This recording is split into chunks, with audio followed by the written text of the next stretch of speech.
Watch all videos of our YouTube channel CGPSC eGyan and get complete video lectures from visualcard.com. Welcome दोस्तों, CGPSC ज्ञान में मैं सरगम गुप्ता आप लोगों का फिर से एक बार स्वागत करता हूं। दोस्तों, CGPSC ज्ञान के इस ग्रुप में बहुत सारे वीडियोस हमारे हैं और दर्शकों द्वारा बहुत ज्यादा लाइक भी किए जा रहे हैं इस वीडियोस को। लेकिन बहुत सारे व्यूअर्स जो है वो चाहते हैं कि CGPSC ज्ञान की तरफ से भूगोल के वीडियोस बनाए जाएं। तो एक बार फिर से हम आपके सामने मौजूद हैं और आज वही भूगोल का सब्जेक्ट हम लेके आपके सामने मौजूद हैं। दोस्तों, भूगोल का सब्जेक्ट कोई भी एग्जाम आप ले लें, इंडिया लेवल पे, पूरे इंडिया लेवल पे, सेंट्रल लेवल पे ले रहे हैं या फिर स्टेट्स लेवल पे ले रहे हैं, भूगोल नहीं पढ़ा तो क्या पढ़ा। भूगोल पढ़ना अति आवश्यक है, न सिर्फ व्यवहारिक बल्कि परीक्षा के दृष्टिकोण से। दोनों दृष्टिकोण से आप लोगों को भूगोल को जानना आवश्यक है। सिर्फ परीक्षा के दृष्टिकोण से आप इसको पढ़ेंगे तो मजा नहीं आएगा। पढ़ना तो वही है, परीक्षा के दृष्टिकोण से ही हम लोगों को पढ़ना है, लेकिन आप जब पढ़ेंगे तो एक इंटरेस्ट के साथ पढ़ना बहुत ज्यादा जरूरी है। तो इंटरेस्ट के साथ एक इंटरेस्टिंग वे में आप भूगोल को कैसे समझ सकते हैं, इसी तरीके से मैं आपके सामने मौजूद हूं, ताकि एक नए और इंटरेस्टिंग तरीके से मैं आपको भूगोल का सब्जेक्ट पढ़ाऊंगा। मैप आपके सामने मौजूद है। इस मैप को देख के आप लोगों को पता चल गया होगा कि आज हम भारत के बारे में देखेंगे, भारत के भूगोल के बारे में देखेंगे आज। दोस्तों, भारत का भूगोल, भारत में हम रहते हैं, भारत में हम निवास करते हैं, बहुत ज्यादा लकी हैं तभी जाके। कि दोस्तों, अगर हम अमेरिका में रहते हैं तो अमेरिका में बहुत ज्यादा ठंडी पड़ती है क्योंकि वो उत्तरी ध्रुव के पास में है। अगर हम अफ्रीका में रहते हैं तो वह भूमध्य रेखा में स्थित है, इसलिए वहां पर गर्मी बहुत ज्यादा, इसलिए वहां पे सहारा जैसा एक बहुत बड़ा रेगिस्तान है, बहुत गर्मी पड़ती है, वहां के लोग काले होते हैं। अब जैसे जैसे आप उत्तरी ध्रुव के पास निवास करेंगे आप गोरे होते चले जाएंगे, और जैसे जैसे आप उत्तरी ध्रुव से दूर होते चले जाएंगे और भूमध्य रेखा के पास रहना स्टार्ट कर देंगे आप काले होते चले जाएंगे। ये नेचुरल प्रोसेस है। बहुत लोग बोलते हैं यह भगवान का काम है, लेकिन ऐसा नहीं है दोस्तों, ये सब विज्ञान है, क्योंकि भूगोल भी एक विज्ञान है। तो भूगोल को जानने के लिए आपको विज्ञान को भी जानना पड़ेगा, क्योंकि भूगोल भी एक विज्ञान है। आपको इतिहास के बारे में भी जानना पड़ेगा थोड़ा बहुत, क्योंकि हिकेटियस ने एक बात कही है, वो है भूगोल के बिना इतिहास और इतिहास के बिना भूगोल को जानना व्यर्थ है। भूगोल जानने के लिए इतिहास जानना जरूरी है, इतिहास जानने के लिए भूगोल जानना जरूरी है। ये हिकेटियस का वचन है। तो दोस्तों, इस इंटरेस्टिंग वे में हम भूगोल पढ़ने के तैयार हैं और आज हम देखेंगे भारत के भूगोल के बारे में। और भारत के भूगोल में हम लोग देखेंगे कि भारत कहां स्थित है, कैसी इसकी संरचना है, कैसे लोग यहां रहते हैं, यहां का रहन सहन कैसा है, क्यों ऐसा है, कैसे पेड़ पौधे हैं, सारे प्रश्नों के उत्तर आपको इस वीडियो में मिलेंगे। तो दोस्तों, आप लोग 6th स्टैंडर्ड से पढ़ रहे हैं, 12th क्लास तक पढ़ रहे हैं। भूगोल क्या है, भूगोल कैसा विज्ञान है, कैसे उसमें अक्षांश रेखाएं होती है, ये सब आप लोगों को पता है दोस्तों। अगर आपने अच्छे से पढ़ाई की है 6th स्टैंडर्ड से 12th स्टैंडर्ड तक, NCERT में बहुत अच्छे से इसको दिया हुआ है, बेसिक लेवल पे अगर आपको सब चीज पता है तो आपको भूगोल पता है। लेकिन दोस्तों, बहुत सारे लोग जो पढ़े हैं भूगोल, लेकिन उनको यह कठिन लगता है, बहुत कठिन लगता है ये सब्जेक्ट। ऐसा इसलिए क्योंकि वह ये सारे जो इंफॉर्मेशन उसको भूल गए हैं। तो आपको ज्यादा मेहनत करने की जरूरत नहीं है, इसमें बस आप वीडियोस देखिए और समझने की कोशिश कीजिए, ताकि आपको सब चीज बहुत ही क्लियर तरीके से समझ आ जाए। पहले से आपको मान के चल रहा है कि हाँ यार, मुझे भूगोल का सब्जेक्ट पहले से ही पता है। कोई कठिन नहीं है दोस्तों, बहुत आसान है। विज्ञान बहुत ही सिंपल है। देखिए, सबसे पहला देखते हैं भारत की जब बात की जाती है तो भारत विश्व में 7 महाद्वीपों में से सबसे बड़ा महाद्वीप एशिया महाद्वीप उसके दक्षिण में स्थित है, ये आपको पता है। सबसे बड़ा महाद्वीप एशिया महाद्वीप और उसके दक्षिण में है भारत। लेकिन भारत के कई नाम है दोस्तों, भारत के कई नाम है। भारत बोलो, हिंदुस्तान बोलो, आर्यावर्त बोलो, इंडिया बोलो, तिएंचु बोलो, सिंधुगो बोलो, आप कुछ भी बोलिए उसका नाम है, यही भारत है। तो भारत के इतिहास में ही उसका नाम छुपा हुआ है। भारत के कई नाम है दोस्तों, एक एक नाम के बारे में देखेंगे। What is the history behind this names, क्या क्या इतिहास है उन नामों के पीछे, क्या इतिहास है। ये आपको बहुत सारे वीडियोस आप लोगों ने देखे होंगे यूट्यूब पे, लेकिन इसमें सारा इंफॉर्मेशन नहीं रहता है। तो बेसिक लेवल से स्टार्ट करते हैं दोस्तों। भारत का नाम जानने के लिए आपको जाना पड़ेगा सीधा वैदिक सभ्यता की ओर, जो वेदों पे आधारित है। उसमें एक है ऋग्वेद, और ऋग्वेद में लिखा हुआ है दोस्तों, भारत का नाम भारत नहीं बल्कि आर्यावर्त था। आप जान रहे हैं, आर्य जब भारत में आए थे तो बहुत सारे लोगों का कहना है कि वो मध्य एशिया से आए हुए थे। बहुत लोगों का कहना है कि सिंधु नदी के आसपास के क्षेत्रों में पहले से वो निवास करते थे, कोई मध्य एशिया से आए नहीं थे, ऐसा बहुत लोग बोलते हैं। लेकिन ऋग्वेद में उनको आर्यावर्त बोला गया है। सिंधु नदी के आसपास ये आर्य निवास करते थे, और आर्यावर्त यानी कि आर्य आवर्त, आर्यावर्त का मतलब आर्य प्लस आवर्त, आर्यावर्त। आर्य आर्य मतलब जो हम लोग रहते थे सिंधु नदी के पास में, वही आर्य लोग, उन्हीं को आर्य, आर्य यानी कि श्रेष्ठ। आप लोगों ने वैदिक सभ्यता में आप लोगों ने पढ़ा होगा, मैंने ही आपको बताया था, आर्य का मतलब होता है श्रेष्ठ, खुद को श्रेष्ठ बोलते थे, इसलिए वे आर्य कहलाते थे। और उनके आवर्त, आवर्त माने दोस्तों एक एरिया होता है, मतलब एक पर्टिकुलर एरिया को ही हम लोग बोलते हैं आवर्त। तो इस आवर्त में जो आर्य रहते थे उस एरिया को हम लोग बोलते थे आर्यावर्त, और वो कहीं और नहीं बल्कि भारत है। भारत को ही आर्यावर्त बोलते थे। लेकिन एक बस डिफरेंस है, आज जो भारत का ये जो मानचित्र आप देख रहे हैं वह आर्यावर्त का नहीं था, बल्कि आर्यावर्त में न सिर्फ भारत बल्कि पाकिस्तान, अफगानिस्तान जैसे देश भी सम्मिलित थे, वही आर्यावर्त था। मुख्य रूप से जो आत्मा बोली जाए, भारत के इतिहास के पीछे सिंधु नदी का बहुत बड़ा योगदान है। सिंधु नदी ना होती तो भारत में ये आर्य कैसे रहते। सिंधु बहुत बड़ी नदी है दोस्तों, इसी के आधार पर मैंने आपको सिंधु सभ्यता बताया हुआ था, और सिंधु सभ्यता से ही हम लोग के भारत का भूगोल की शुरुआत होती है। सिंधु सभ्यता, सिंधु नदी जो कि हिमालय से निकलती है और अरब सागर में मिल जाती है, और उसी के आसपास बहुत सारे लोग पनपे। तो ये सिंधु नदी दोस्तों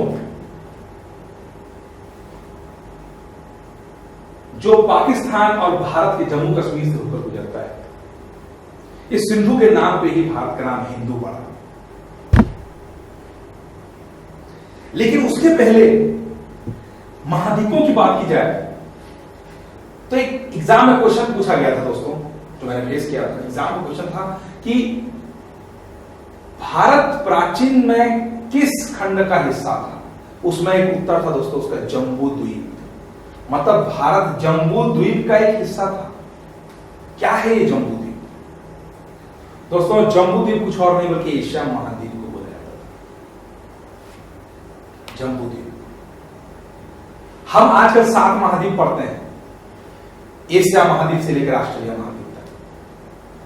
उस 7 महाद्वीपों को 7 अलग अलग नामों से जाना जाता था। ये सब विष्णु पुराण में लिखा हुआ है। श्लोक तो मुझे याद नहीं है, लेकिन विष्णु पुराण में एक श्लोक है दोस्तों, उस श्लोक में इन 7 महाद्वीपों के 7 अलग अलग नाम दिए गए हैं, और नाम मैं आपको बताना चाहूंगा जरूर। आर्यावर्त आपको पता हो गया, आर्यावर्त तो बोलते थे, सबसे पहला नाम था उसका। और महाद्वीपों में दोस्तों सबसे पहला महाद्वीप था वो था प्लक्ष, प्लक्ष महाद्वीप। ये विष्णु पुराण में बता रहा हूं, विष्णु पुराण में एक महाद्वीप था प्लक्ष, दूसरा था क्रौंच, क्रौंच, तीसरा था कुश, चौथा था शाक, 4। 5वां साक से साक मणि,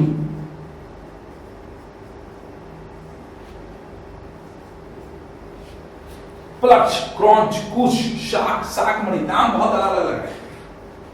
6वां पुष्कर, और 7वां है जम्बूद्वीप।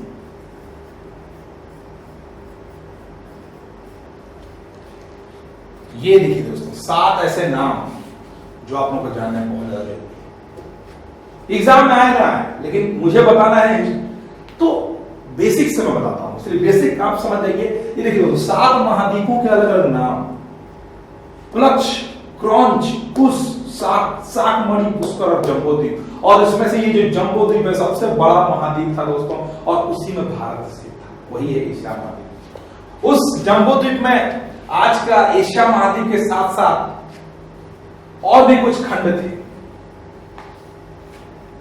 ये जो जम्बूद्वीप था दोस्तों, उसमें बैक्टीरिया से लेके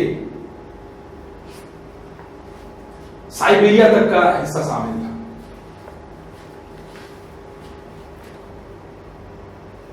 जम्बूद्वीप, तो आपको जब ये क्वेश्चन पूछा जाए भारत कौन से द्वीप का अंग था, वो है जम्बूद्वीप।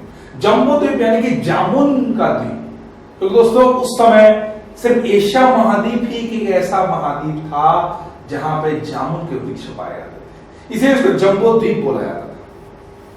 ये सब विश्व पुराण में लिखा हुआ है। ऋग्वेद में भारत को भारतवर्ष कहा गया, भारतवर्ष। अब इसके नाम के पीछे जाते हैं, ये आपको याद अगर हो गया होगा तो बहुत अच्छी बात है, इसको आप नोट कर लीजिए।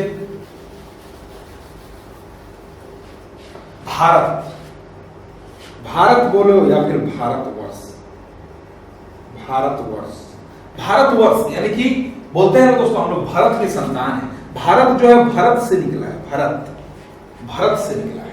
भरत, आर्यावर्त की बहुत सारी शाखाएं, उस समय आर्यावर्त जहां भी निवास करते थे उसके बहुत सारी शाखाएं थी आर्य लोगों की, उसमें से एक शाखा थी भरत शाखा, जिसके राजा थे राजा भरत। और राजा के नाम पे ही वहां शाखाएं बनती थी। वहां पे एक भरत राजा थे, उनके नाम के आधार पर भरत राज्य पड़ता था। तो भरत से ही दोस्तों भारत बना, यानी कि भारत के अंदर, भारतवर्ष के अंदर में जो भी निवास करता था उसको भारत बोलते थे, उसी को भारतीय बोलते थे, और भारत वहीं से निकला है। लेकिन भारत का मतलब होता है दोस्तों भरत की संतान, हम भरत की संतान है। और मत्स्य पुराण में भरत कोई और नहीं बल्कि राजा मनु को ही बताया गया है, माने मनु जो ही है वही भरत है, ये मत्स्य पुराण में लिखा हुआ है। तो भारतवर्ष का नाम भारत या फिर भारतवर्ष कैसे पड़ा, ये उसका एक सूत्र।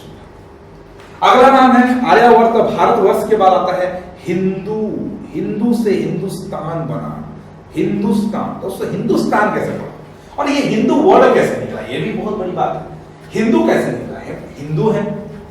कभी आप लोगों ने सोचा होगा कि हम लोग हिंदू जो कहलाते हैं, हिंदू धर्मवासी, वो हिंदू कैसे बने, क्या है हिंदू। दोस्तों आप ईरान जाएंगे, ईरान में स का प्रयोग ज्यादा नहीं होता है, ईरान में ज्यादातर ह का प्रयोग किया जाता है। वहां स के जगह में ह का प्रयोग होता है, वो लोग स का उच्चारण नहीं करते बल्कि ह का उच्चारण करते हैं। क्योंकि यह सिंधु नदी का एरिया है दोस्तों, सिंधु नदी, ये सिंधु नदी का एरिया है जो कि जम्मू कश्मीर से होते हुए या पाकिस्तान से होते हुए या अरब सागर में विलीन हो जाती है। तो उसमें सिंधु नदी के नाम पे, सिंधु को ईरानी हिंदू बोलते थे, हिंदू नदी, हिंदू। और हिंदू, सिंधु से ही हिंदू बना। और जैसे आप जान रहे होंगे कि जो प्राय जो ग्रीक वासी होते हैं, प्राय जो ईरान वासी होते हैं, वहां के जितने भी आप देशों के नाम देखते होंगे तो देशों के नाम कैसे हैं कि कजाकिस्तान, पाकिस्तान, अफगानिस्तान, मतलब ये मुस्लिम धर्म जो है वो ज्यादातर अपने देश के नाम के आगे स्थान लगाता है। तो उसी प्रकार से उन्होंने हिंदू से हिंदुस्तान बनाया और वही हिस्ट्री है हिंदुस्तान कहलाने की। भारत तब से हिंदुस्तान कहलाया है। भारत में जब मुगलों का आक्रमण हुआ, अरबों का आक्रमण हुआ, उस समय भारत को हिंदुस्तान इसलिए कहते थे क्योंकि ईरानियों ने सिंधु को हिंदू कहा और हिंदू से हिंदुस्तान कहा। ये हुआ हिंदुस्तान।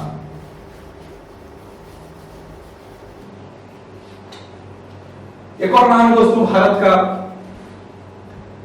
जो कि चीनी ग्रंथों में लिखा हुआ है और ये आपको बहुत सारी जगह में नहीं मिलेगा। ये इंफॉर्मेशन बहुत ही कम लोगों को पता है, इसीलिए मैं आपको बताता हूं कि भारत को चाइनीज ग्रंथों में तिएनचू बोला गया है, तिएनचू, तिएनचू। तिएनचू का ये वर्ड दोस्तों तिएन और चू से बना है, तिएन और प्लस चू। तिएन का मतलब होता है देवता और चू का मतलब है देश, यानी कि देवताओं के देश को ही तिएनचू बोलते हैं। तिएन प्लस चू, तिएनचू, यानी कि देवताओं का प्रदेश, यानी कि चाइनीज ग्रंथों में हमारे देश को देवताओं का प्रदेश बोला है। उसके अतिरिक्त सिंतुको, सिंतुको लिख देता हूं मैं आपको, सिंतुको, सिंतुको, उस सिंतुको, सिंतुको देखिए, सिंतुको, सिंतु, सिंतु प्लस को, सिंतु प्लस को, सिंतु बोलने से कैसा लगा, सिंधु जैसे नहीं लगा, सिंधु सिंधु, सिंधु सिंधु वही है।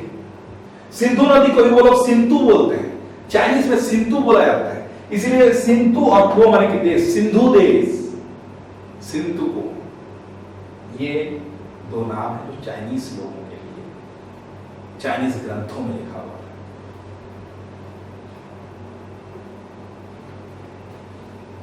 तो दोस्तों बौद्ध ग्रंथों में भी भारत को जम्बूद्वीप का हिस्सा माना गया है। तो इस प्रकार भारत के बहुत सारे नाम हो गए। लास्ट नाम जो भारत में जानना पड़ेगा वो है इंडिया, जो तो सबसे पॉपुलर नाम है। कोई भी देश भारत के नाम से जानता नहीं, हमको इंडिया के नाम से जानता है। तो ये इंडिया शब्द की उत्पत्ति कहां हुई है भी जानना आवश्यक है। तो दोस्तों इंडिया जो ग्रीक वासी हैं, जो यूनान वासी हैं, ये ग्रीक और यूनान वासी सिंधु नदी को इंडस रिवर बोलते हैं। इंडस रिवर, ये आप लोगों को पता होगा, Indus, Indus, Indus civilization, Sindhu सभ्यता, इंडस नदी, सिंधु नदी। तो इंडस, ग्रीक वाले इसको इंडस बोलते थे और ग्रीक वासियों ने इंडस से ही इंडिया निकाला है, यानी कि इंडिया में रहने वाले, इंडिया, इंडिया, इंडस से ही इंडिया बना है। यानी कुल मिलाकर आप देख सकते हैं दोस्तों कि भारत का जो नाम है वह पूरा सिंधु नदी के ऊपर ही बना हुआ है। आप खुद सोच सकते हैं कि सिंधु नदी भारत के लिए कितना ज्यादा इंपॉर्टेंट है। सिंधु नदी ना होती तो भारत के क्या नाम होते, भारत ही होता, क्योंकि भारत एक ऐसा नाम है जो सिर्फ सिंधु नदी के नाम पे नहीं पड़ा है, बल्कि एक राजा के नाम पे, राजा के एक प्रजा की शाखा के नाम पे पड़ा हुआ है भारत। बाकी बहुत सारे जो नाम है, हिंदुस्तान ले या फिर उसको इंडिया बोला जाए, वो ऊपर के साइड के जितने भी देश वाले उसको सिंधु नदी के नाम से जानते हैं, क्योंकि सिंधु नदी यह ऊपर और नीचे दोनों को मिलाने वाली एक प्रमुख नदी है। इसीलिए इस सिंधु नदी के नाम पे ही भारत का नाम पड़ा है। ये हुई नाम की बात है।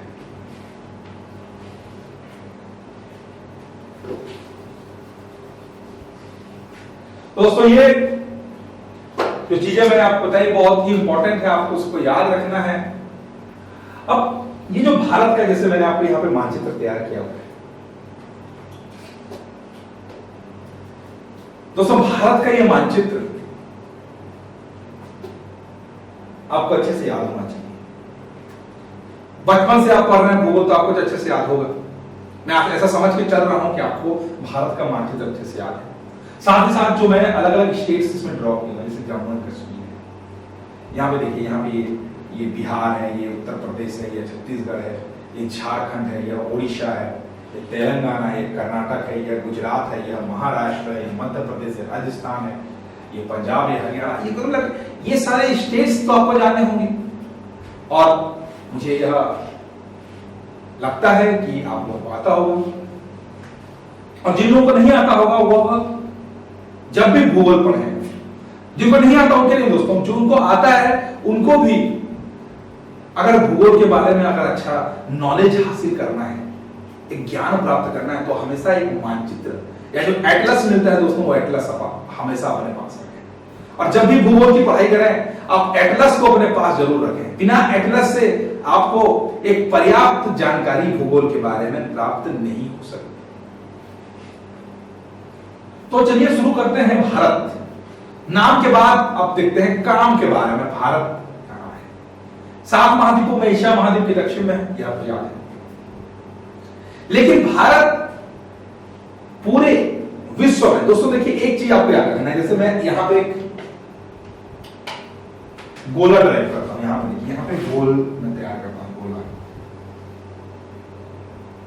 पृथ्वी ऐसा है, पृथ्वी गोल है, तो गोल में कोई भी बिंदु, ये बिंदु ले, या ये बिंदु ले, या ये बिंदु ले, या ये बिंदु ले, ये बिंदु ले, या ये बिंदु ले। अब कैसे जानेंगे कि ये बिंदु, मान लीजिए कि मैं इस बिंदु को मिटा देता हूं, ये बिंदु है, इस बिंदु को मैं मिटा देता हूं, यहां पे इस बिंदु को मैं मिटा देता हूं, ए वाला जो बिंदु है उस बिंदु को मैं मिटा देता हूं और फिर से अपने दोस्त को बोलूं कि इस बिंदु को बनाए, तो क्या होगा, एग्जैक्ट उसी पोजीशन पे उस बिंदु को बना पाएगा? नहीं बना पाएगा, थोड़ा ना थोड़ा गैप तो बच ही जाएगा दोस्तों। तो सबसे अच्छा तरीका क्या है उस बिंदु को फिर से ड्रॉ करने का? अगर आपको मेरी बातें समझ नहीं आया तो एक बार फिर से सुनिए कि अगर मैं इस वृत्त में कोई बिंदु इस टाइप से मार्क करता हूं, जैसे ये बिंदु, यहां पे एक बिंदु जिसका नाम है ए, इस बिंदु को मैंने यहां पे ड्रॉ किया। मैंने अपने दोस्त को बताया कि ये देखिए मैंने एक बिंदु यहां इस वृत्त के बीच में ड्रॉ किया हुआ है। अब तुमको इस बिंदु को एग्जैक्ट वहीं पे ड्रॉ करना है, तुमको एग्जैक्ट वहीं पे, ना थोड़ा सा दायां ना थोड़ा सा बायां, ना थोड़ा सा ऊपर ना थोड़ा सा नीचे, एग्जैक्ट वही पोजीशन पे ड्रॉ करना है। मिटाने के बाद तो क्या वो ड्रॉ कर पाएगा? नहीं दोस्तों, नहीं कर पाएगा। तो एग्जैक्ट वही पोजीशन को इस वृत्त के अंदर कैसे प्राप्त किया जाए, उसके लिए दोस्तों मैं क्षैतिज रेखाएं, ऐसे क्षैतिज रेखाएं बनाऊं।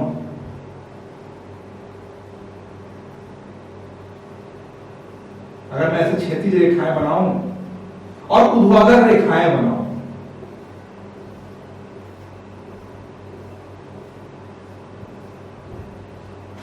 क्षैतिज और ऊर्ध्वाधर रेखाएं बनाऊं और उसके एक बिंदु, यहां इस बिंदु है, इस बिंदु को मैं ए नाम दे दूं।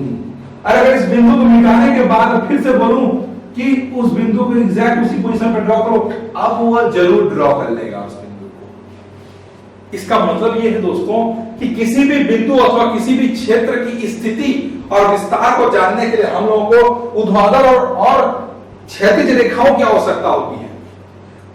ये रेखाएं काल्पनिक रेखाएं हैं, ना कि ओरिजिनल। तो इन काल्पनिक रेखाओं को दोस्तों, जो क्षैतिज रेखा है उसको अक्षांश बोलते हैं और जो ऊर्ध्वाधर रेखा है उसको देशांतर रेखा बोलते हैं। और दोनों के कटान बिंदु के आधार पर ही हम किसी देश, किसी क्षेत्र, किसी सिटी या किसी गांव के एग्जैक्ट लोकेशन का एग्जैक्ट पता लगा पाते हैं। तो उसी प्रकार दोस्तों इस पूरे पृथ्वी के अंदर एक देश को बता पाना तभी पॉसिबल है जब हम अक्षांश और देशांतर रेखाओं को प्रयोग करें। एक क्वेश्चन होता है आप कहां के हैं? तो सबसे पहले आप कहां रहते हैं? मैं पृथ्वी में रहता हूं। पृथ्वी में आप कहां रहते हैं? पृथ्वी में मैं एशिया महाद्वीप में रहता हूं। एशिया महाद्वीप में आप कहां रहते हैं? एशिया महाद्वीप में मैं भारत में रहता हूं। भारत में मैं छत्तीसगढ़ में रहता हूं। छत्तीसगढ़ में मैं रायगढ़। तो ये एग्जैक्ट जो मैं डेटा आपको बता दे रहा हूं, क्या उसको आप इस मैप पे ड्रॉ कर पाएंगे? नहीं, अगर आपको अक्षांश देशांतर रेखा नहीं पता। तो दोस्तों उसी प्रकार से भारत का भी एक विस्तार होता है, एक अक्षांश और देशांतर रेखाएं होती हैं। अक्षांश रेखाएं जो कि पूर्व से पश्चिम की ओर ड्रा की जाती हैं, यानी कि क्षैतिज तरीके से ड्रॉ की जाती हैं, और देशांतर रेखाएं भी होती हैं जो कि ऊर्ध्वाधर दोनों ध्रुवों को मिलाने वाली काल्पनिक रेखा को ही हम लोग देशांतर रेखा बोलते हैं। तो यहां पे दोस्तों अगर भारत का अक्षांश विस्तार अगर पूछा जाए तो भारत का अक्षांश विस्तार दोस्तों यहां पे मैं बोलूं तो वो है 6.4 से लेके 37 तक अक्षांश। अगर ये पृथ्वी दोस्तों, पृथ्वी को अलग अलग भागों में बांटा गया है काल्पनिक रूप से देखा जाए तो पृथ्वी के जो बीच से होकर गुजरती है जो अक्षांश रेखा, उसको बोलते हैं भूमध्य रेखा। उसको बोलते हैं भूमध्य रेखा। और जब 23 अंश उत्तरी अक्षांश को बोलते हैं दोस्तों कर्क रेखा, 23 अंश दक्षिणी अक्षांश को बोलते हैं मकर रेखा। तो इसमें ये जो भारत है, भारत कहां स्थित है? भारत भूमध्य रेखा के ऊपर में 876 किलोमीटर की ऊंचाई पे, भूमध्य रेखा के ऊपर 876 किलोमीटर की ऊंचाई पे कर्क रेखा से गुजरती है दोस्तों। यानी कि भारत का जो सबसे दक्षिणतम बिंदु है वह भूमध्य रेखा से 876 किलोमीटर की दूरी पे होगी, और वह बिंदु है इंदिरा पॉइंट, इंदिरा काल, पिगमेलियन पॉइंट, पासन पॉइंट। तो वही 876 किलोमीटर का डिस्टेंस आपको पूछा जाता है एग्जाम में। आपको याद रखना है कि भारत का सबसे दक्षिणतम बिंदु की भूमध्य रेखा से दूरी कितनी है, तो वह दूरी होती है 876 किलोमीटर। तो भारत का यह जो भूमध्य रेखा है उसके ऊपर में जो स्थित है, जो भी भारत के भूमध्य रेखा के ऊपर का जो स्थान है उसको बोलते हैं उत्तरी ध्रुव। दोस्तों उत्तरी ध्रुव तो यहां पे है, उसको बोलते हैं उत्तरी गोलार्ध। उत्तरी ध्रुव, उत्तरी गोलार्ध का सबसे उत्तर वाला भाग और दक्षिणी गोलार्ध का सबसे दक्षिणी वाला भाग जो है दक्षिणी ध्रुव कहलाता है। और भूमध्य रेखा के नीचे का जो एरिया होता है पृथ्वी का उसको बोलते हैं दक्षिणी गोलार्ध और ऊपर का एरिया जिसको बोलते हैं उत्तरी गोलार्ध। तो भारत उत्तरी गोलार्ध में स्थित हुआ ना 876 किलोमीटर की जब ऊंचाई पे वह स्थित है, यानी कि उत्तरी गोलार्ध में हुआ, इसलिए भारत उत्तरी गोलार्ध में स्थित है और कर्क रेखा 23.5 अंश इससे होकर गुजरती है। बताऊंगा आपको कौन कौन से स्टेट से होकर गुजरती है, सब इंफॉर्मेशन आपको इस वीडियो में मिल जाएगी। तो भारत का अगर यह विस्तार देखा जाए, भारत के विस्तार की बात की जाए तो भारत सबसे दक्षिणतम बिंदु दोस्तों यह है ग्रेट निकोबार। ग्रेट निकोबार जो कि अंडमान निकोबार द्वीप समूह का सबसे दक्षिणी द्वीप है। बहुत सारे द्वीप हैं अंडमान निकोबार में, तो उसमें से सबसे दक्षिणतम बिंदु जो है जिसको इंदिरा पॉइंट बोला जाता है वह 6 डिग्री और 4 मिनट पे स्थित है। यह भारत का सबसे दक्षिणतम बिंदु है। लेकिन भारत का मुख्य भूमि कौन सा है? भारत का मुख्य भूमि दोस्तों यहां तक है, तो यहां का जो अक्षांश है वो है 8 डिग्री और 4 मिनट। और सबसे ऊपर में यहां पे जो इंदिरा काल है, इसको बोलते हैं इंदिरा काल, जो कि मुख्य रूप से ग्लेशियर का एक पार्ट है। तो ये जो इंदिरा काल है दोस्तों जो कि भारत, पाकिस्तान और चाइना दोनों की सीमा पर स्थित है, यह इंदिरा काल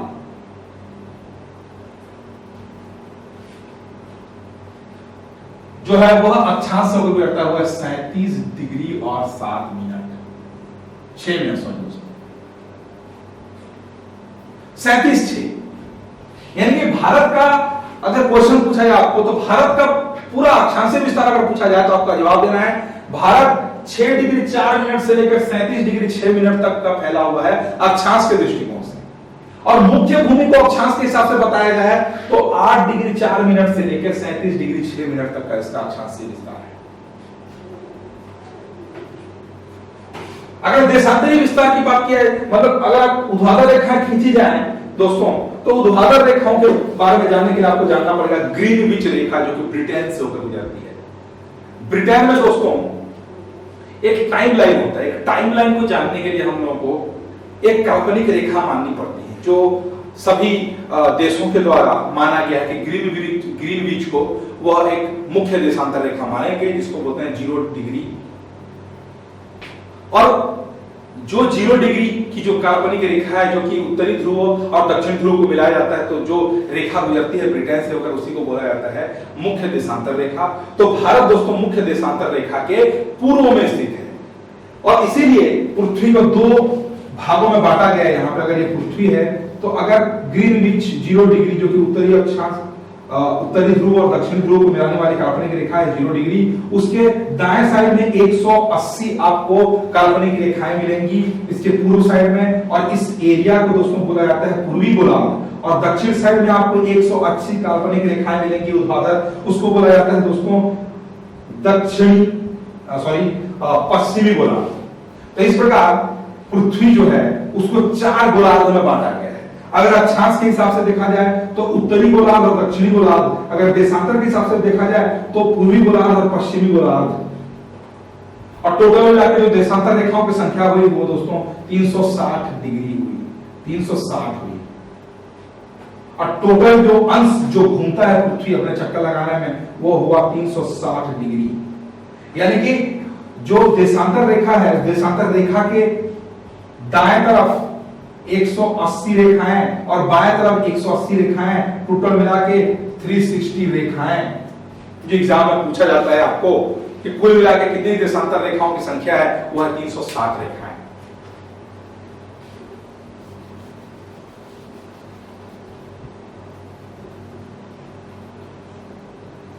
तो भारत इस देशांतर रेखाओं में सबसे जो पश्चिमी वो है सरक्रीक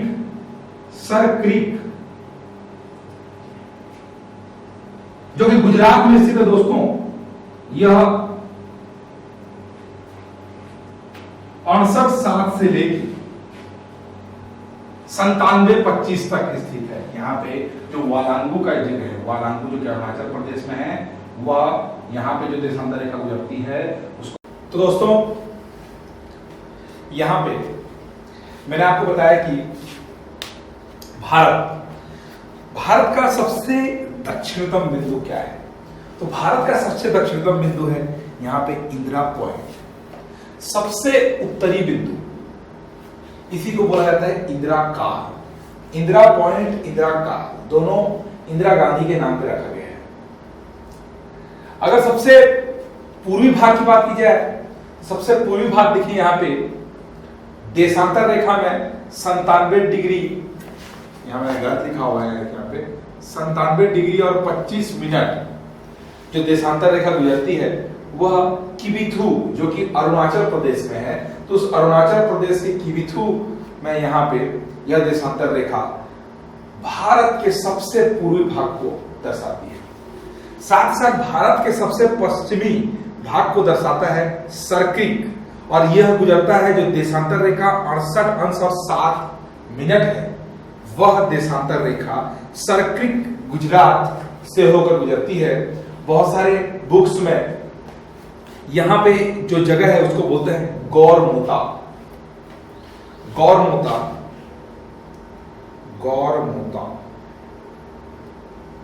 तो एग्जाम में जब भी आपको क्वेश्चन पूछा जाए कि भारत का सुदूर पश्चिमी बिंदु क्या है, तो ऑप्शन से देख के आपको आंसर देना है। ऑप्शन में अगर गौरमोता दिया हुआ है तो वही आंसर है, और अगर सर्किक दिया गया है तो उसका आंसर सर्किक है। ठीक है दोस्तों, तो ये देशांतर रेखाओं की बात होगी। मैंने आपको अक्षांश रेखाएं बताई, देशांतर रेखाएं बताई, लेकिन दोस्तों वीडियो में मैंने आपको एक और चीज बताई कि भारत में आप एक यहाँ पे एक समझने के लिए टोटल ये जो डिस्टेंस है वो मैं बताता हूं आपको। अगर मैं इस द्वीपीय भाग को छोड़ दूं, भारत के अंडमान निकोबार द्वीप समूह, लक्षद्वीप को अगर मैं छोड़ दूं, तो भारत का जो मुख्य भूमि है वह 8 डिग्री 4 मिनट से लेकर 37 डिग्री 6 मिनट तक का फैला हुआ है। उत्तर और दक्षिण का विस्तार, पूर्व और पश्चिम की तरफ विस्तार तो 68-7 से लेके 97-25 तक यह पश्चिम से लेकर पूर्व तक फैला हुआ है। तो अगर टोटल डिस्टेंस की बात की जाए, यानी कि ये 8 डिग्री 4 मिनट से 37 डिग्री 6 मिनट तक, मैं इस टाइप से 2 रेखाएं बना देता हूं ताकि आपको अच्छे से समझ में आए। तो इन रेखाओं से दोस्तों ये सबसे दक्षिणी बिंदु और ये सबसे उत्तरी बिंदु है, ये पूर्वी और ये पश्चिमी बिंदु है। तो ये जो डिस्टेंस है, ये जो डिस्टेंस है, यानी कि ए और बी के बीच का डिस्टेंस, यानी कि भारत के उत्तर से लेकर दक्षिण तक की कुल लंबाई है 3214 किलोमीटर। ये आपको याद रखना है, 3214 किलोमीटर। जबकि अगर मैं इसको सी और डी बोलूं, यानी कि पश्चिम से लेकर पूर्व तक की लंबाई भारत की वह है 2933 किलोमीटर। तो ये बिंदु है, कभी कभी एग्जाम में पूछे जाते हैं। तो 3214 किलोमीटर ऊपर से लेकर नीचे तक, और बाएं से लेकर दाएं तक पूरी तरीके से 2933 किलोमीटर का कुल क्षेत्रफल में भारत फैला हुआ है। भारत इस देशांतर के बीच में स्थित है, इस अक्षांश के बीच में स्थित है, लेकिन टोटल एरिया कितना है? टोटल इस अक्षांश और देशांतर रेखाओं के बीच हम लोग अब भारत को चिन्हित कर सकते हैं। तो भारत को चिन्हित किया है तो भारत का क्षेत्रफल कितना है, यह भी एग्जाम में पूछा जाता है। तो दोस्तों भारत का क्षेत्रफल है 32,87,263 वर्ग किलोमीटर।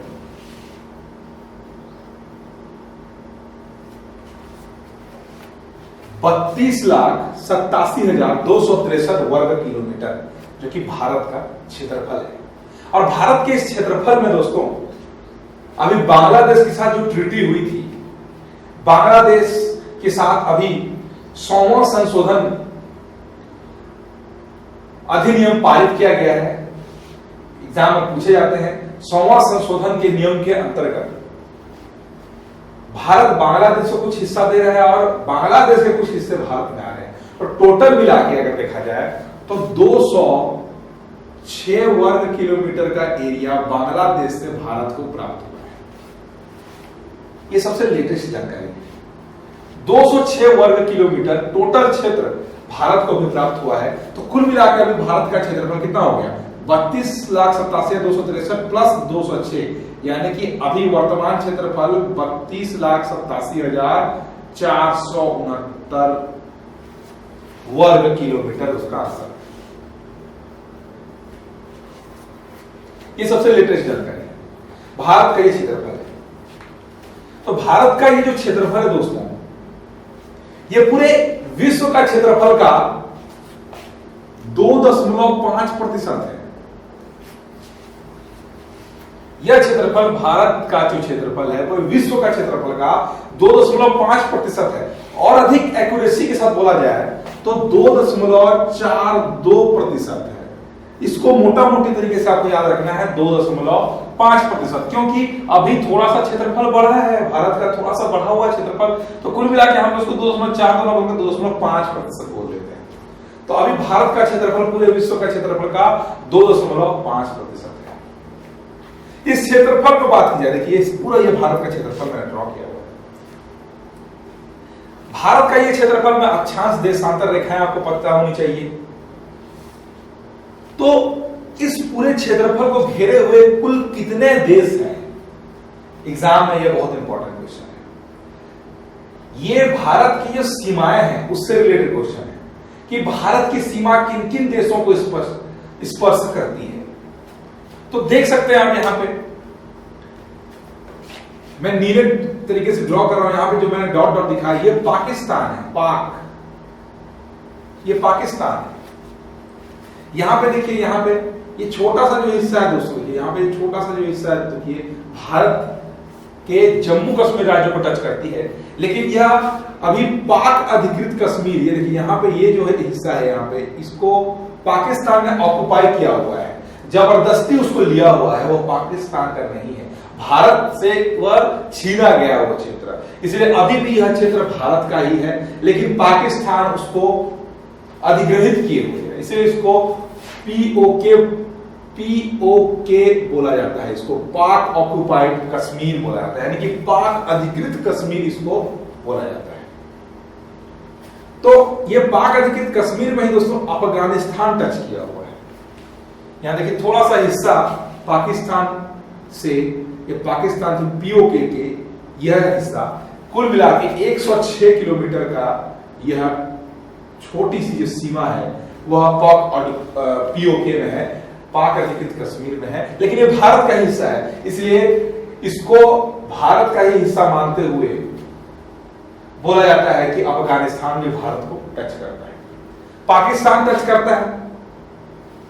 यहां देखिए ये नेपाल है, नेपाल, ये जो एरिया है वो नेपाल का है। ये जो एरिया है मैं आपको ड्रॉ करके दिखा देता हूं, इस टाइप से आप याद रखिए इसको।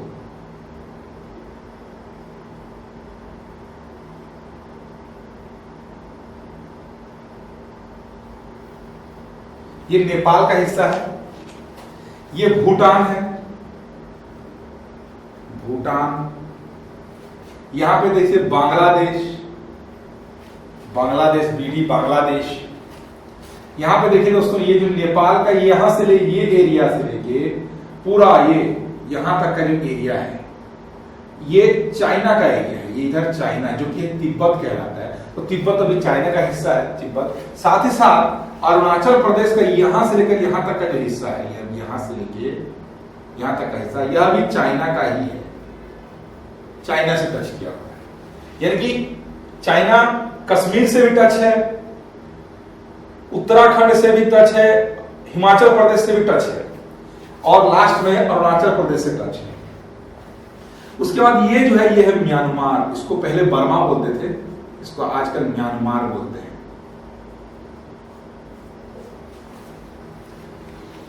इसके अलावा कोई और देश जो है भारत के साथ नहीं जुड़ा हुआ है। तो हमेशा से ये क्वेश्चन पूछा जाता है कि भारत के साथ कुल कितने देश अपनी सीमाएं बनाते हैं। तो आप गिनिए, म्यांमार 1, चाइना 2, भूटान 3, नेपाल 4, अफगानिस्तान 5, पाकिस्तान 6 और बांग्लादेश 7। कुल मिलाकर 7 ऐसे देश हैं जो भारत की सीमाओं को टच करते हैं। क्वेश्चन ऐसा भी पूछा जाता है कि भारत के ये जो सीमाएं हैं जो अलग अलग देशों के साथ है, उस सीमाओं की लंबाई पूछ दी जाती है। तो लंबाई सबसे ज्यादा किसके साथ है? तो यहां पे देखिए दोस्तों, बांग्लादेश जो है, ये बांग्लादेश पूरी तरीके से ये देखिए यहां से लेके पूरा यहां तक ये जो क्षेत्र है वो पूरा बांग्लादेश का है। तो ये बांग्लादेश जो है सबसे ज्यादा सीमा बनाता है भारत के साथ। ये जो पूरा एरिया टेढ़ा मेढ़ा दिखता छोटा है, लेकिन असलियत में बहुत ही ज्यादा लंबा है, क्योंकि ये टेढ़ा मेढ़ा रास्ता जो है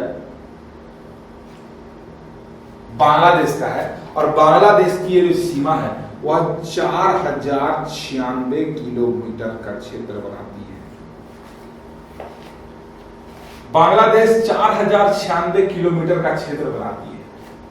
ये दूसरा है, पहला है। और दूसरा क्या है? दूसरा उसके बाद आता है चाइना। चाइना देखिए यहां से लेकर, यानी कि ये कश्मीर से लेके ये उत्तराखंड के हिस्से तक तो एक भाग, उसके बाद अरुणाचल प्रदेश का थोड़ा सा भाग, टोटल मिला के 3488।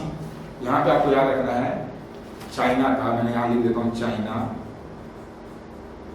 3488 किलोमीटर का एरिया जो है, एरिया नहीं सीमा भारत के साथ बनाती है। बांग्लादेश की अगर बात की जाए तो बांग्लादेश से एक एक देशों की बात करते हैं, क्योंकि एक देश से रिलेटेड बहुत सारे क्वेश्चन पूछे जाते हैं। तो चलिए शुरू करते हैं बांग्लादेश। तो बांग्लादेश भारत के साथ 4096 किलोमीटर की लंबाई बनाता है, सीमा बनाता है। और यह किस किस राज्यों को छूता है, या देखिए, तो सबसे पहला तो ये पश्चिम बंगाल, वेस्ट बंगाल को टच करता है, ये पहला। उसके बाद देखा जाए सबसे ऊपर में यहां पे क्या है, ये असम है, असम को टच करता है। ये देखिए त्रिपुरा, ये देखिए मिजोरम। ठीक है दोस्तों, ये देखिए बांग्लादेश किसे किसको टच किया? पश्चिम बंगाल, असम, मेघालय, ये मेघालय है, मेघालय को भी टच करता है, त्रिपुरा और मिजोरम। तो दोस्तों ये जो त्रिपुरा का एरिया है, ये त्रिपुरा जो है वो देखिए 3 ओर से बांग्लादेश से घिरा हुआ है। हमेशा ये क्वेश्चन पूछा जाता है कि भारत का कौन सा राज्य है जो 3 ओर से बांग्लादेश से घिरा हुआ है? तो उसका आंसर दोस्तों त्रिपुरा। त्रिपुरा देखिए 3 ओर से, इस साइड से भी, इस साइड से भी और इस साइड, तीनों साइड से बांग्लादेश से घिरा हुआ है। तो ये भी बहुत इंपॉर्टेंट क्वेश्चन है। ये पूछा जाता है कि बांग्लादेश की सीमा भारत के किन किन राज्यों से होकर जाती है? बांग्लादेश की सीमा भारत के किन किन राज्यों को टच करती है? तो आप उसमें याद करने की कोई आवश्यकता नहीं है, आपको बस मैप याद होना चाहिए। बहुत सारे लोग ये 7 सिस्टर स्टेट्स हैं, ये 7 जो बहन राज्य जिसको बोलते हैं, 7 राज्य हैं, इसमें बहुत ज्यादा कंफ्यूज रहते हैं। और क्वेश्चन भी इन 7 स्टेट से ही पूछा जाता है आपको। यहाँ की संरचना आपको मुख्य रूप से याद करनी है। संरचना कैसे याद कीजिए, देखिए आपको रेड मार्क से मैं आपको ये दिखा देता हूं।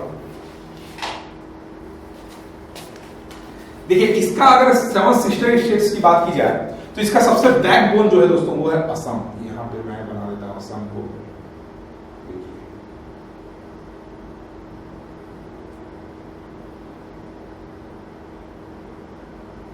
ये असम है, ये मेन बैकबोन है। और इस असम से ही बाकी जो छोटे छोटे राज्य जो है टच किए हुए हैं। देखिए यहां पे असम के बीचों बीच, इन दोनों के बीचों बीच ये मेघालय है।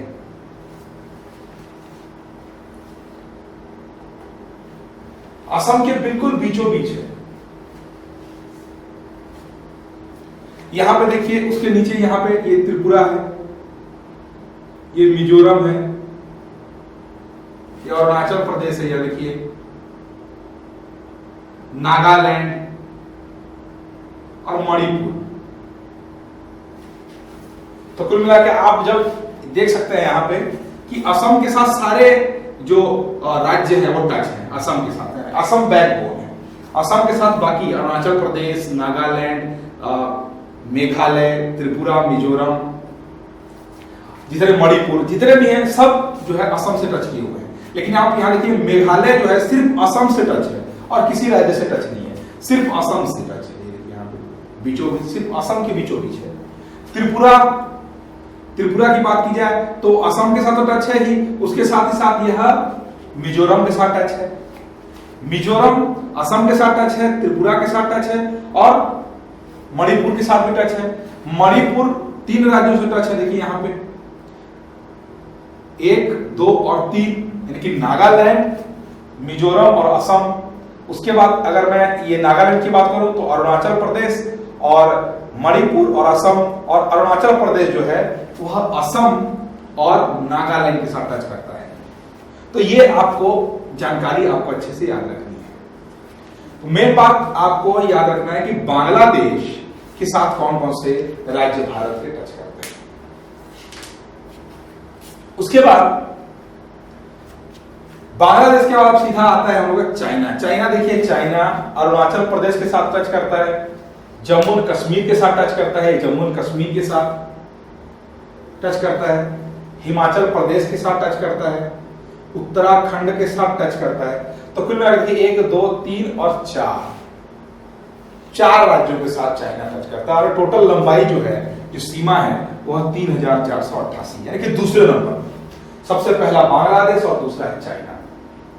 उसके बाद आता है दोस्तों, सीधा चलते हैं पाकिस्तान। पाकिस्तान जो है वो भारत के साथ सीमा बनाता है 3323 किलोमीटर का। ये जो है वो 3323, यानी कि 3 याद रखना है आपको, ज्यादा याद करने की जरूरत नहीं है। 3 है, उसमें 3 है, एक ऐसा वाक्य जिसमें 3 तो 3 है और 102 है, तो 3, 3 और 2, 3, यानी कि 3323 किलोमीटर की टोटल लंबाई पाकिस्तान भारत के साथ बनाता है। तो भारत के कौन कौन से राज्यों के साथ वह सीमा बनाता है? तो देखिए, जम्मू एंड कश्मीर के साथ बनाता है, पंजाब के साथ बनाता है, पहला, दूसरा, राजस्थान के साथ बनाता है, गुजरात के साथ बनाता है। 4 राज्यों के साथ पाकिस्तान सीमा बनाए हुए है। मैप देख रहे हैं तो आपको अच्छे से पता चल रहा होगा। ये जो लाइनिंग है दोस्तों, यहां पे ये जो लाइनिंग है, इस लाइनिंग को, जो भारत और पाकिस्तान के बीच में ये जो लाइन आपको दिखाई दे रही है, जो लाइन दिखाई दे रही है, इस लाइन को बोलते हैं दोस्तों रेड क्लिफ रेखा, the Radcliffe line.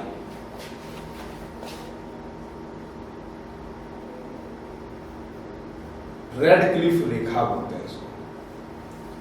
Radcliffe रेखा दोस्तों, जिसको सर रेड क्लिफ ने बनाया था। जब भारत और पाकिस्तान अलग हुए थे, तो भारत पाकिस्तान के अलग होने के महज 2 दिन के बाद, यानी कि 17 अगस्त, भारत 15 अगस्त 1947 को आजाद हुआ था, तो 17 अगस्त, 2 दिन के बाद 17 अगस्त 1947 को एक सीमा आयोग तैयार किया गया था रेड क्लिफ के नेतृत्व में। तो रेड क्लिफ के इस नेतृत्व में जो सीमा रेखा तैयार की गई थी, उस सीमा रेखा भारत और पाकिस्तान के बीच रेड क्लिफ रेखा कहलाती है। तो ये रेड क्लिफ रेखा 17 अगस्त 1947 को बनाया गया है, ये आपको याद रखना है। और एक सीमा आयोग तैयार किया गया था, जिसके चीफ जो है रेड क्लिफ थे। चाइना की बात की जाए तो चाइना देखिए, यहां से ये तो एक सीमा बनाती है, लेकिन अरुणाचल प्रदेश के साथ जो सीमा बनाती है, अरुणाचल प्रदेश के साथ जो सीमा बनाती है चाइना, उस सीमा का निर्धारण किया था मैकमोहन ने, सर मैकमोहन, इसीलिए उसको बोलते हैं मैकमोहन रेखा। मैकमोहन रेखा बोलते हैं उसको।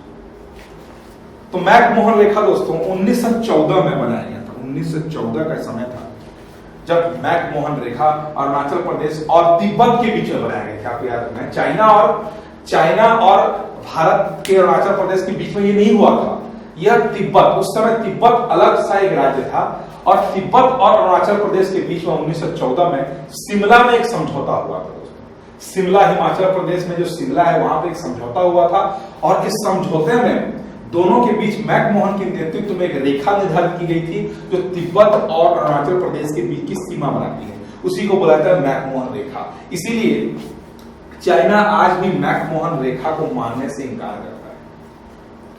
लेकिन एग्जाम में क्वेश्चन पूछा जाता है कि मैकमोहन रेखा कब तैयार की गई थी और उसके पीछे का इतिहास क्या है। तो तिब्बत और भारत के बीच में यह रेखा निर्धारित की गई थी, और यह सिर्फ अरुणाचल प्रदेश और चाइना के बीच के जो सीमा रेखा है उसको बोलते हैं, ना कि ये जो जम्मू कश्मीर, हिमाचल प्रदेश, उत्तराखंड के साइड है उसको नहीं बोला जाता है, सिर्फ अरुणाचल प्रदेश को बोला जाता है। ये मैकमोहन रेखा है।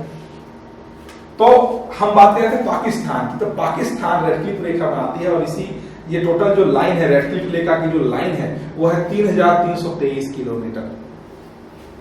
ठीक है दोस्तों। उसके बाद पाकिस्तान के बाद अब अगला चलते हैं नेपाल।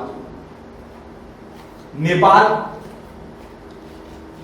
भारत के देखिए उत्तराखंड को टच किए हुए है, यूपी को टच किए हुए, ये यूपी है, ये बिहार है, बिहार को टच किए हुए हैं, सिक्किम को टच किए हुए हैं यहाँ पे, साथ ही साथ थोड़ा सा हिस्सा यहाँ पे, ये जो थोड़ा सा हिस्सा है वह पश्चिम बंगाल को भी टच किए हुए हैं। टोटल मिला के देखिए 1 2 3 4 और 5 ऐसे राज्यों को टच किए हुए हैं नेपाल, और टोटल मिला के ये जो रेखा है उसकी लंबाई है 1751 किलोमीटर। 1751 यानी कि स्टार्टिंग में 1, लास्ट में 1 और बीच में है 7 और 5। 1751 किलोमीटर की लंबाई नेपाल बनाता है। उसके बाद नेपाल के बाद अगर बात की जाए तो म्यांमार, ये देखिए अरुणाचल प्रदेश से होते हुए, नागालैंड से होते हुए, मणिपुर से होते हुए मिजोरम तक का ये जो एरिया है दोस्तों, ये है म्यांमार के साथ सीमा बनाती है, और ये लंबाई टोटल मिला के है 1643 किलोमीटर। 1643 किलोमीटर की लंबाई म्यांमार भारत के साथ बनाता है, और कौन कौन से राज्यों से? मिजोरम से, नागालैंड से, मणिपुर से और अरुणाचल प्रदेश से बनाता है। उसके बाद ये जो भूटान का एरिया है, जो कि सिक्किम, पश्चिम बंगाल, अरुणाचल प्रदेश और असम के साथ बनाता है भूटान। एक छोटा सा देश है भूटान, और इस भूटान के साथ वह 699 किलोमीटर की लंबाई या सीमा रेखा बनाता है। मोटा मोटी से बोला जाता है इसको तो 700 किलोमीटर बोला जा सकता है। 700 किलोमीटर की टोटल लंबाई इसके साथ बनाता है। लास्ट में एक और देश वो है अफगानिस्तान। तो अफगानिस्तान, जैसे कि मैंने आपको बताया, 106 किलोमीटर की लंबाई जो है अफगानिस्तान भारत के साथ बनाता है, और यह जो हिस्सा 106 किलोमीटर का है वह पीओके में है, पाक अधिकृत कश्मीर में है। और ये जो लाइन है दोस्तों, ये जब भारत और पाकिस्तान अलग नहीं हुए थे तो उस समय पाकिस्तान में भारत का हिस्सा था, तो भारत या हिंदुस्तान और अफगानिस्तान के बीच की जो सीमा रेखा है वो 1896 में बनाई गई थी। 1896 में बनाई गई थी, और इसको बोला जाता है डुरंड रेखा, डुरंड रेखा, जो कि अभी पाकिस्तान और अफगानिस्तान के बीच की सीमा है। तो इसीलिए ये जो पीओके का भी एरिया है उसको बोलते हैं डुरंड रेखा। तो डुरंड रेखा यहां से लेकर पूरा यहां तक, मतलब यहां जितना भी है, ये अफगानिस्तान और पाकिस्तान के बीच का भी जो सीमा है उसको डुरंड रेखा बोलते हैं, जिसको सर डुरंड ने बनाया था 1896 में। तो ये टोटल मिला के देखते हैं दोस्तों, हम लोगों ने देखा कि भारत कौन कौन से देशों के साथ कितनी कितनी सीमाएं बनाती है। टोटल मिला के आप सब चीज को ऐड करें तो यह भी एग्जाम में पूछा जाता है दोस्तों कि भारत बाकी देशों के साथ कुल कितने सीमा बनाता है। तो ऐसा पूछा जाए तो आपको सारे इंफॉर्मेशन को यहां पे ऐड कर देना है। 4096, 3323,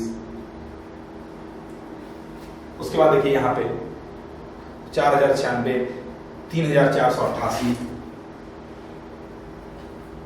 3488, 1791, 1643, 699 और 106, इन सबको ऐड कर दीजिए।